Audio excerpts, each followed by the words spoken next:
I just wanted to speak briefly to all of the new taxes on vehicles because it's just remarkable, and I wanted to wait until we had the final bill.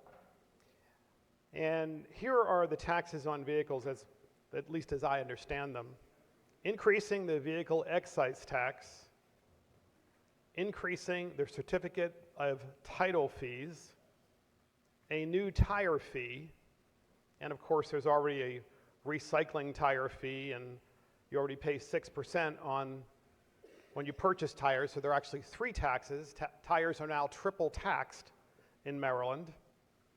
Accelerating new registration fees, so the registration fees are higher, to which I ask the question, why is it necessary that we have to keep re-registering the same vehicle and paying for it when you have the same driver and the same vehicle? Why is that? It's because of greed. Greed of the state. Greed of the majority party. Again, why do you have to keep registering the vehicle? That is ridiculous. Charging eligible vehicles for historic tags.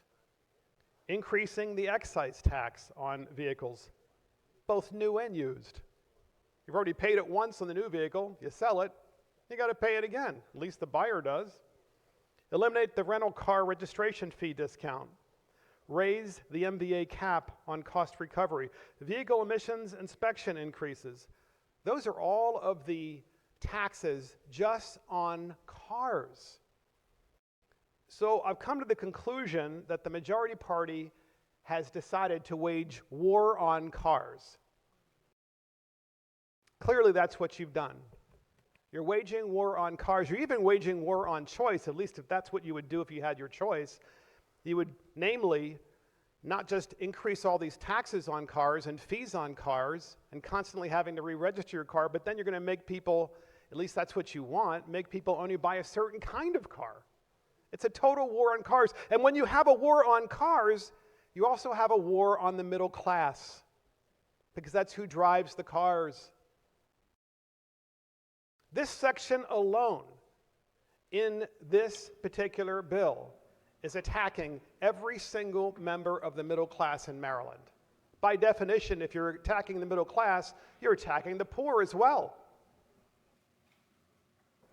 So this war on cars is really strange, and I know what the other side's going to say. We need the money for transportation.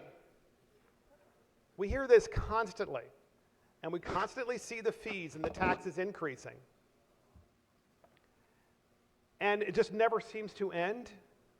And as the minority leader said, the largest tax increase in history includes in it an entire provision to make it harder for people to actually buy and or keep a car to get back and forth to work. What are you thinking? This bill is meant, in my opinion, whether it's intentional or not, to wreck your ability to own a vehicle and to be free. And the ultimate part of freedom is the freedom of mobility, the freedom to move about, the freedom to travel. That's what you're wrecking. That's what you are wrecking. And I'm sure a part of it is because of your extremist views on climate change, that people shouldn't have cars. And it's kind of interesting because the same people who wanted everybody to buy a Tesla suddenly don't like Teslas. But I digress. So, obviously, I'm a no on this bill. I just don't understand how you think this bill is going to help the middle class.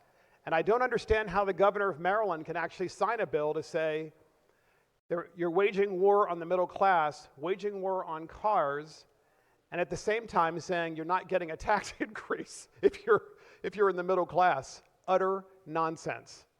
You're taxing the middle class to the point that they might actually have to sell one of their vehicles and have less mobility. So for all those reasons, I'm voting no on this bill.